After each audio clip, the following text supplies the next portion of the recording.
I'm Joshua Hanlon here in Billund, Denmark, and I'm joined by a couple of designers from the Lego Friends theme. So if you want to start off by introducing yourselves, and then we'll dive into some of the sets we've got here. Well, my name is Ricardo Silva. I'm from Portugal, and I've been working at Lego for 5 years now. I used to be a teacher before. So I was teaching for 10 years, for 6 years, sorry. And then I actually, this was my hobby. So I was building my portfolio all over the years, and I ended up, trying my luck. I sent an application and I got the job. I got a job in Lego Friends, and I've been working in Lego Friends since then. Okay, so a number of years then. Interesting. Yes, and my name's Piniella. I'm from the UK, and I'm Senior Design Manager for Lego Friends now. I've been on the line for nearly 10 years, so I actually started on the original brief that became Lego Friends, which was 4 years in development, and then launched in 2012. And so, yeah, I've been on the line since the beginning. Okay. And were you a Lego fan kind of before you started working at the company, or what's some of your history there? No, actually I'm an industrial design background, so I studied industrial design at university, and then when I had my interview, that was kind of the first time I'd built since I was a kid with Lego. So yeah, it was quite a contrast sitting next to people like Ricardo in my interview thinking, but we often have that at Lego, the background difference. And I think either way, you need to fill your backpack with skills when you join. So for me, it was really about getting the building knowledge. And then for some of the fans we hire, it's about getting the design process knowledge. Yeah. So that's interesting that you've been working on the line for so long, kind of like you said from the very beginning. If you can kind of take us through those original ideas, because I know something that's a lot of people have talked about with regard to Friends is how many times Lego has tried over the years to break into the girls' market and failed several times along the way. So what was kind of the, what you learned from maybe some past mistakes and kind of what you were going for with this line that kind of then led to the success we've seen with Friends? So I think over the years, like you say, we tried a lot of different things, and there's no doubt that we were successful in selling some of those products to girls. But what we tried to do with Friends was to create a product that appealed to a whole new target group of girls that had never played with Lego before. And what we did is we researched exactly what did those girls want out of Lego experiences.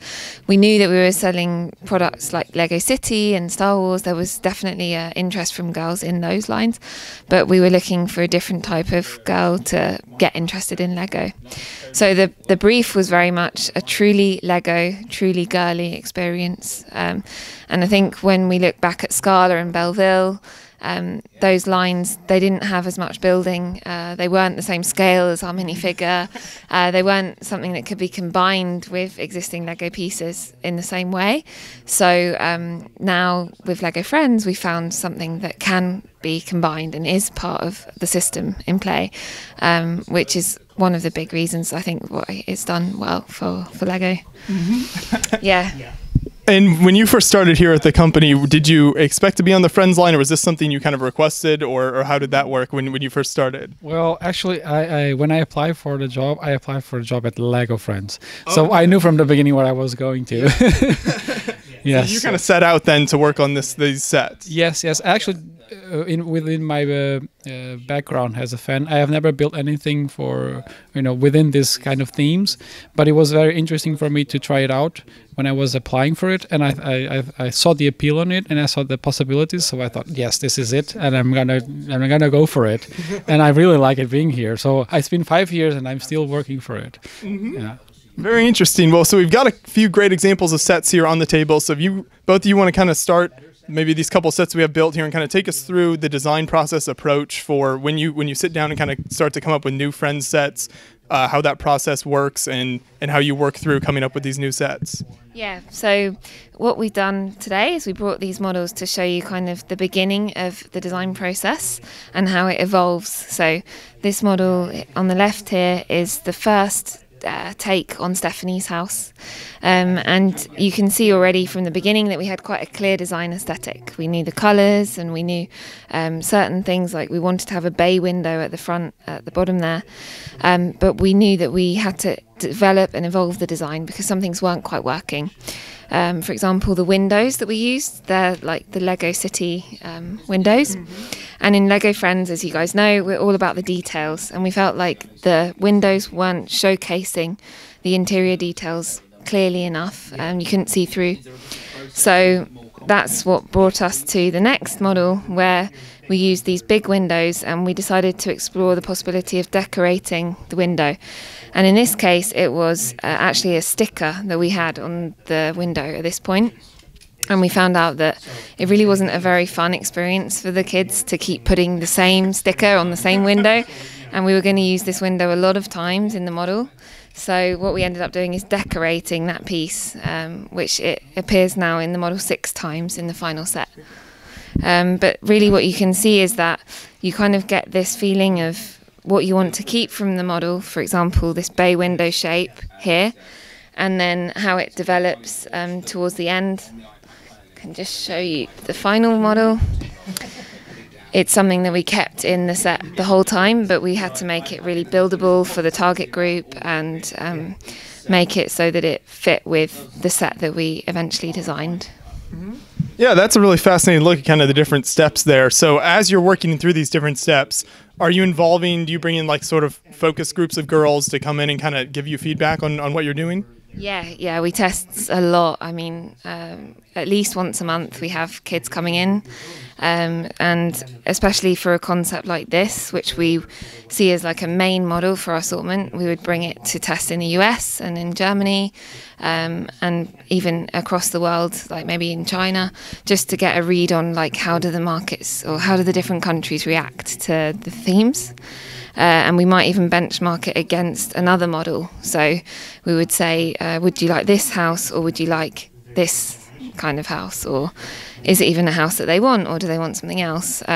So at the beginning of the design process, we bring a lot of options to kids tests, and that's actually what helps us make our decision of what to make. Yeah, I think that brings up an interesting point too, because obviously, what girls want to play with could very much depend on like cultures around the world and therein. So have you found, what something that might work in the Europe or US doesn't work in maybe Asia or something like that? Have you found it's harder to break into some markets with these friend sets? Well, we found that we need to be as iconic as possible, and basically we need the models to work on a global level. So usually we found that if it works in the US and it works in Germany, then it will work globally, because those markets are quite polarizing. I always kind of bring the example, but it's an old example of like if you tested a blue fire truck in the US, kids would be like, oh my gosh, it's so cool, it's mutants and they're coming to the planet Earth, and they would come up with some kind of crazy story in their imagination. And in Germany they would say, but this fire truck is blue and it needs to be red. Much more like straightforward sort of approach. And so that's very generalizing, obviously, of a whole nation. But in general, we've seen that some kids are much more exposed to TV, movies, and their imagination is easier to access. And then in other cultures, they're not really influenced by those things. So they're influenced by everyday life and reality. So we need to make sure it works with both targets. And then usually if that happens, then China will also fit somewhere on that scale, UK will also fit somewhere there, France, all of these other countries that we have our products. And then we're also really lucky because we have so many nationalities in our design team. So I'm from the UK and Ricardo's from Portugal. We have American, Danish, Brazilian, Italian. Yeah, it's from everywhere. And when we are actually building the models, we have a table that we gather around. So we are building there. So every time you need, to ask something, you ask your partner next to you. So there's always this, this feeling that you have a notion of the world, what the world is, what do they like, and what do they feel about something. So even if it's just choosing a color or choosing a detail inside the model, we're always talking with each other, and we make sure that it fits everywhere. Yeah, so you can kind of bounce ideas off of people then and stuff like that, and make it very collaborative. Yes, absolutely. Yeah, that's interesting. So I know something Friends is famous for is kind of the unique colors and some of the interesting parts. Maybe both of you could point out, I know we've only got like one of the sets here, some of your favorite parts or colors that you were able to include in some of the Friends sets. Of course. Well, about the colors, we always make sure that we have vibrant colors. We have, colors that fit in the Art Lake City world. We make good use of them. Of course, we also have the classic Lego colors, like we can have like a red post box or something like that. So we always have classic Lego colors, but we always have our colors that have our tone of voice in it. So we have like sometimes we even use like 2 or 3 tones of the same color to make sure that we have it the right way. And also together with that, we also have like the architecture of it. We try to make things a bit more rounded. I don't know if you've noticed, but we always have some kind of shape in our models, and that's part of our universe. It's part of our tone of voice. We keep things a bit more nicer that way. About parts, you can see here on the table that these are some of the elements that we have created in Lego Friends, and we love them all, of course. We have created a full range of animals, and you can see that they are very cute. They have really nice expressions in them, and we also have created elements that were missing in Lego for such a long time, like a scooter. It was actually developed in France. We have created other elements like the hot dog bun, which is also something that the fans were really wanting, and also the quarter tile. It's something that's very useful. It could be useful for detail in a building, or it could be just used as a decoration, as a watermelon slice or a pizza slice or whatever you want to make out of it. So we're always trying to innovate and bring pieces that everyone can use throughout Lego. Of course, the animals are just for us, but the other ones we make sure that everyone can use them. Yeah, and I think some of my favourites are the ones that other lines have used, because it's really like a sense of pride that you feel when pieces we've made in our project get used in a broader context. And with the interesting pieces and things like that in Friends, I know something that can sometimes be tough for some designers is getting like new pieces made for sets and stuff like that. Is that an issue with Friends because of the more unique colors and pieces that you have here? I think across Lego we have the same approach to like complexity. So we would never make a new piece unless it was really justified, and we would never make a new colour unless it was really justified. But we have, in obviously the years that Friends has existed, been really lucky to be able to create the mini doll platform, lots of new wigs and things like that. And every year we also do get the chance to create some of these new pieces, but we do have to justify either these pieces are going to be used a lot in one set or one line, or we see them being used across the portfolio by other themes. So it's never something that we can just flippantly do. Like, we really have to prove the case to make a new element or a new colour. Sure, makes sense. And obviously another thing that Friends is well known for is the different minifigs, the mini dolls. So is designing for that different than designing for a normal minifig as far as like the way you design a building, or the height of a doorway or anything like that, or is it pretty similar overall? It's the same scale, and that was actually a really conscious choice when we started Friends. Because we wanted to make sure that it could go through the door and it could look through the window and it could use the same pieces that the minifigure used, because we know that when kids go home they're going to have toys, Lego from different sets, and they're going to combine Lego City, and they're going to, I remember one of the first tests we had, we actually had an in-home test, so the kids could take the set home with them, and then 4 weeks later they would come back and tell us what did they play. And at the time it was the Cafe Diner that we launched in 2012. And when the kids came back, they said, well, Darth Vader came in for a burger. And obviously, like, that's exactly what we want. We want the kids to play across their whole Lego collection. And if that means that their brother had some Darth Vader figures lying around, then that's perfectly fine. And it was amazing to see how it worked together. Yeah. Yeah, and as you're working on these sets, is this just kind of, you sit down to design a set, a pile of bricks in front of you, or do you use computer programs? How does that generally work? Is it personal preference? Well, I think it ends up to being a personal preference. Okay. Usually some of them just draw first, it just comes up. The sketches throughout their minds. But usually I build it first. I build it with bricks, and then when I'm happy, I transport it to digital. I think most of the designers actually do that way, but there are still some of them that actually like to draw first and see if that's what they want. Yeah. I think sketching with the bricks gives you that extra benefit of evaluating, like, is this something we want to do?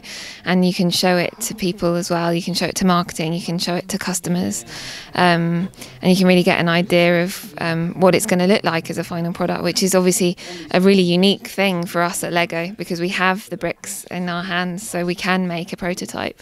But yeah, I think also we use white. Well, when I was building models, I used to generally first build the models in white, just to get the form and to get the look of the model, and then later you would add colour, because that's something that would help you define the design of the model. But we're really lucky that we have the bricks at our fingertips to make the sets.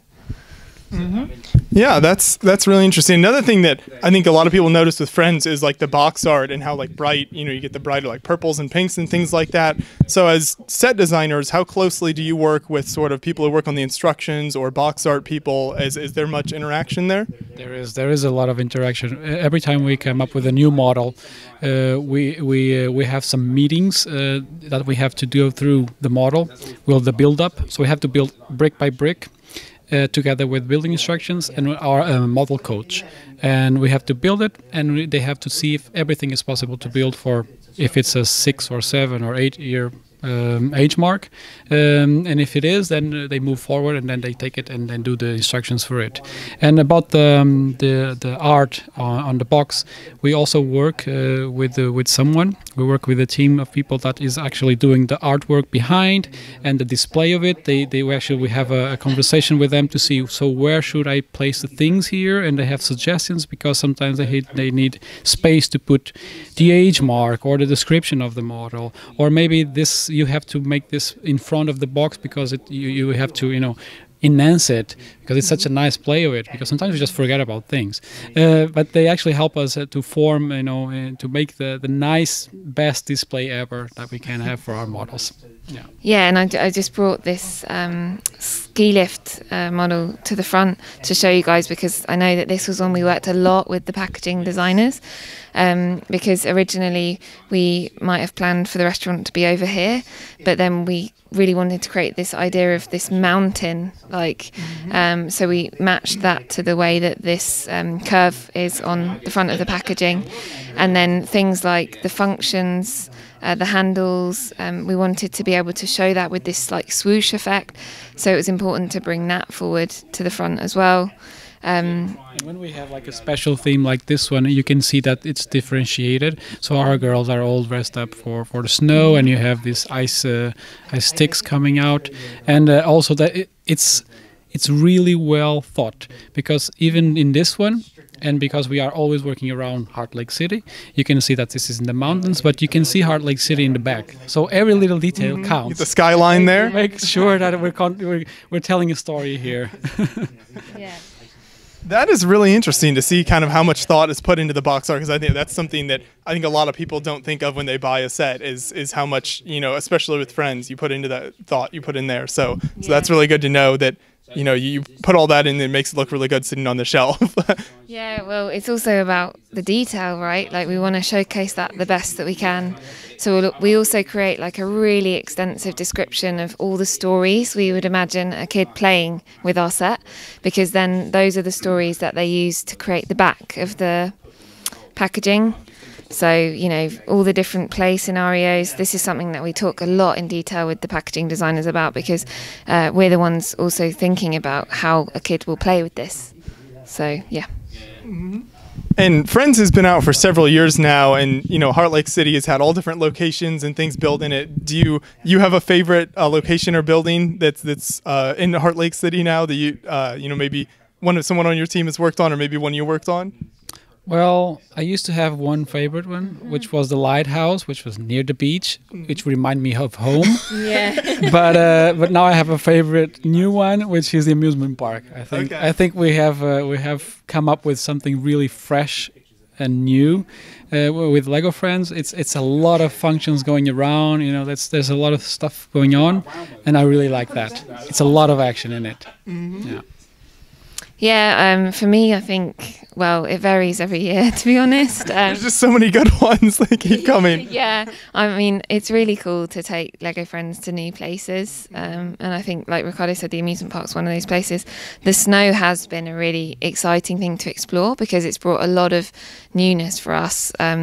In terms of, we've never done winter outfits for the mini dolls really, apart from on an advent calendar, but we developed like some really sporty, cool clothing for them, and we made the new helmet with hair for the snow theme as well, which could fit the goggles on. So we actually had a lot of new design tasks to do when we went into the snow universe, which was really exciting to work on and explore. Yeah, well, this is all very interesting. It's a really fascinating look at the Friends line, so I appreciate both of you taking the time to talk with me today and give us some more insight into what it's like to work on the Friends theme. Thank you.